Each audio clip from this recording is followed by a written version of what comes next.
நமசிவாய. உறவுகள் அனைவருக்கும் அன்பு வணக்கம். எல்லோரும் நலமாக இருக்க நினைக்கின்றேன். எல்லோரும் நலமாக இருக்க வேண்டுமென்று இல்லாமல் இறைவனை பிரார்த்தித்தவனாக வளமை போன்ற ஒரு குரலை காணொலி வடிவிலே பதிவிட்டு வருகின்றேன். அந்த வகையிலே இன்று நாங்கள் காண்க இருக்கின்ற குரல் 1330 குரலிலே 389வது குரலாக அமைய இருக்கின்றது. நல்லொரு குரலாகவும் நல்லொரு உரையாகவும் அமைய பெற்றிருக்கின்றது. குரலை காண்போமாக இருந்தால், செவிகைப்பச் சொற்பொருக்கும் பண்புடை வேந்தன் கவிகை கீழ் தங்கு உலகு என்பதாக அமைந்திருக்கின்றது. செவிகைப்பச் சொற்பொருக்கும் பண்புடை வேந்தன் கவிகை கீழ் தங்கும் உலகு என்பதாக அமைந்திருக்கின்றது. இதற்கான முதலாவது உரையை நாங்கள் பார்ப்போமாக இருந்தால், குறை கூறுவோரின் சொற்களை செவிகைக்கும் நிலையிலும் பொறுக்கின்ற பண்புடை அரசனது குடையின் நிழலின் கீழ் உலகம் தங்கும் என்பதாக அமைந்திருக்கின்றது. ஒரு அரசனானவன் எத்தனையோ தடைகள் வந்தாலும் இவ்வளவு செவி நோகின்ற அளவுக்கு, காது வலிக்கின்ற அளவுக்கு குறை கூறுகின்ற இருக்கின்ற நேரத்திலும் கூட அதையெல்லாம் பொறுத்து கொண்டு சரியான வழியிலே ஆட்சியை நடத்துவானாக இருந்தால் அந்த அரசனுடைய குடை நிழலின் கீழ், அவனுடைய நிழலின் கீழ் இந்த உலகம் தங்கும் என்பதாகத்தான் முதலாவது உரை அமைந்திருக்கின்றது.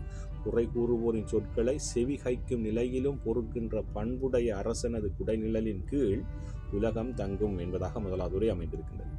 அதே போன்றுதான் கலைஞர் அவர்களும் செவிகைப்பச் சொற்பொருக்கும் பண்புடை வேந்தன் கவிகை கீழ் தங்கும் உலகு என்ற குரலுக்காக அழகான ஒரு உரையை தந்திருக்கின்றார்கள். அதை பார்ப்போமாக இருந்தால், காதை குடையக்கூடிய கடுஞ்சொற்களையும் பொறுத்து கொள்ளுகின்ற பண்பாளரின் அரசுக்குத்தான் மக்களிடம் மதிப்பு இருக்குமா?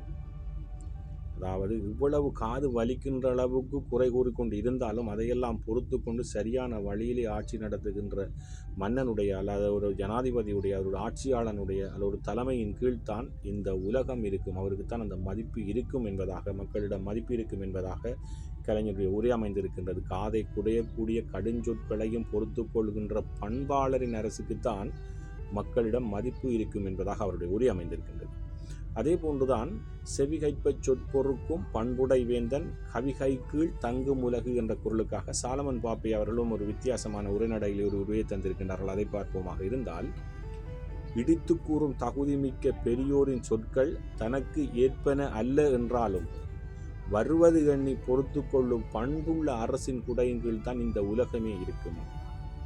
இடித்து கூறும், அதாவது காது வலிக்கின்ற அளவு, தங்களை தாக்குகின்ற அளவு கடுஞ்சொல்லை பாவிக்கின்றார்களாம் பெரியவர்கள். அவர்கள் பெரியவர்களாக இருந்தாலும் கடுஞ்சொல்லை பாவிக்கக்கூடியவர்களாக இருந்தால் அதையும் பொறுத்து கொண்டு வருவதை அதனால் பின்புலவை எண்ணி அதையெல்லாம் பொறுத்து கொண்டு சரியான வழியிலே ஆட்சி நடத்துகின்ற, அதாவது தலைமைத்துவ பண்பை ஏற்று வழி நடத்துகின்ற ஒரு ஆட்சியாளனுடைய குடையின் கீழ்த்தான், அந்த தன்மை வாய்ந்த பொறுமையுடையவருடைய தன்மை வாய்ந்த அவருடைய ஆட்சியின் கீழ்த்தான் இந்த உலகமே தங்கும் என்பதாக, அவருடைய நிழலில்தான் இந்த உலகம் இருக்கும் என்பதாக சாலமன் பாப்பனுடைய உரை அமைந்திருக்கின்றது. அதாவது இடித்து கூறும் தகுதிமிக்க பெரியோரின் சொற்கள் தனக்கு ஏற்பன அல்ல என்றாலும் வருவது எண்ணி பொறுத்து கொள்ளும் பண்புள்ள அரசின் குடை கீழ் இந்த உலகம் தங்கும் என்பதாக அவருடைய உரை அமைந்திருக்கின்றது.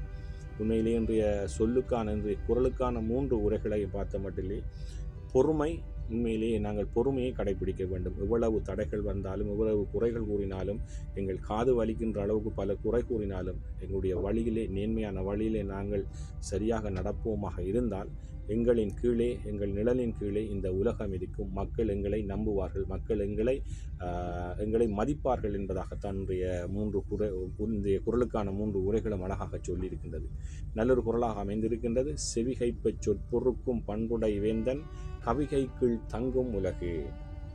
ஓம் நமசிவாய. நன்றி, வணக்கம். அடுத்த குரலை சந்திக்கலாம்.